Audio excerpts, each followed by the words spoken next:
여드름이 고민인 분들 중에서 나는 간단하게 압출이나 염증 주사 또는 약 처방 정도만 받으려고 피부과에 갔는데 수십만 원에서 많게는 수백만 원을 호가하는 여드름 치료 프로그램을 추천하더라 라는 분들이 많이 계실 것 같은데요.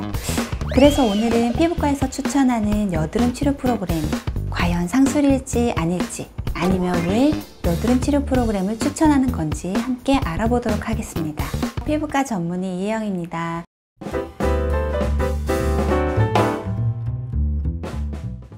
체계적인 여드름 치료가 꼭 모두에게 필요한 건 아닙니다. 예를 들어 1년에 한두 번 컨디션이 안 좋아서 큰 뾰루지가 난다든지, 여성분들은 한 달에 한 번 그날일 때 트러블이 생기는 경우가 있는데요. 이런 케이스들은 그때그때 압출 관리나 염증 주사 등을 진행하시면 됩니다. 진료를 보다 보면 여드름 때문에 피부과를 내원하는 분들 중에 약 처방만 받으러 오시는 분들이 적지 않습니다. 이때 대표적인 여드름약인 이소트레티노인과 같은 피지 억제제나 테트라사이클린 계열의 항생제를 주로 처방하게 되는데요. 간단한 관리만으로 조절되지 않는 경우는 먹는 약이 큰 도움이 됩니다. 항생제는 큰 염증성 여드름에 빠른 효과를 나타내고, 피지 조절제는 좁쌀 여드름이 지속적으로 발생해서 트러블을 일으키는 경우 4주에서 6주 이상 복용하면 눈에 띄게 좋아집니다. 다만 약만 복용해서는 여드름 고민을 완전히 해결했다고 볼 수 없는 것이 문제인데요. 눈에 보이는 급한 불만 껐다고 보시면 될 것 같습니다. 근본적인 원인 치료가 이루어지지 않았기 때문에 약물 복용을 중단한 후 또다시 여드름이 재발할 가능성이 있는 건데요. 그렇다고 여드름이 안 날 때까지 약을 장기간 복용하면 눈이나 입술의 건조, 그리고 지질 수치, 간 수치 상승 등 걱정되는 게 한두 가지가 아니죠. 이처럼 장기간 약을 복용해야 되는 상태이거나 살면서 지속적인 여드름으로 고생했던 분들께는 근본적이고 체계적인 여드름 치료를 권하게 되는 이유입니다.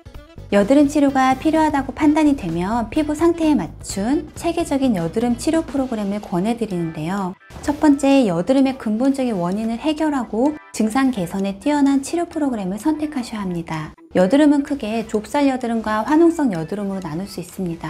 좁쌀 여드름은 다양한 이유로 인해서 피지가 과다 분비되면서 발생하는데요. 이 좁쌀 여드름이 오래되면 염증과 여드름균이 생기면서 화농성 여드름이 됩니다.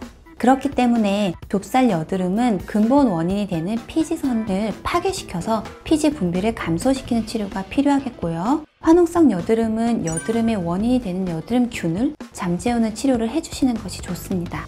저 같은 경우에는 피지선과 여드름균을 효과적으로 모두 잡을 수 있는 골드 PTT라는 치료를 기반으로 여드름 치료 프로그램을 진행하는데요. 열에만 반응하는 골드 나노 입자를 초음파로 모공 깊숙이 침투시킨 다음 레이저를 조사해서 피지선과 여드름균을 선택적으로 파괴시킵니다. 이때 제네시스라는 테크닉을 사용해서 열을 가하기 때문에 모공 수축이나 피부 재생에도 도움을 줍니다.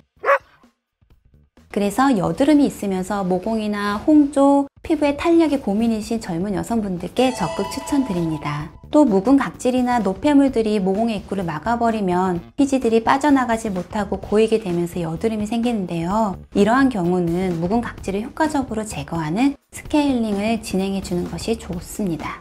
또한 여드름은 지속적으로 염증을 유발해서 피부 세포를 파괴시키는데요. 이로 인해 붉은 흉터와 패인 흉터를 유발할 수 있습니다. 따라서 붉은 흉터를 치료하고 패인 흉터를 예방하는 프로그램이 포함되어 있는지 확인해 보시길 바랍니다.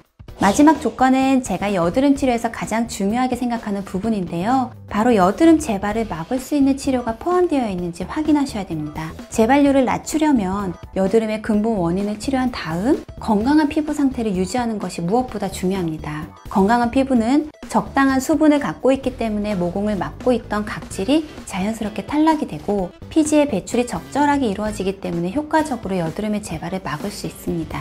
따라서 진피내 보습인자와 콜라겐 활성을 유도하는 고밀도 초음파 치료를 통해 트러블과 염증을 예방하면서도 피부를 건강하게 지속시켜주는 것이 여드름 재발을 낮추는 데 도움이 됩니다. 지금까지 여드름 치료 프로그램에 대해 알아봤는데요. 오늘 영상이 여러분의 여드름 치료 프로그램을 선택하는 데 많은 도움이 되셨으면 좋겠습니다. 오늘 영상이 도움이 되었다면 구독, 좋아요, 알림 설정까지 부탁드리고요. 여드름 치료 프로그램과 관련해 보다 궁금한 점은 아래 댓글이나 연세스타 피부과 카카오톡 채널로 문의 주시기 바랍니다. 지금까지 피부과 전문의 이혜영이었습니다. 감사합니다.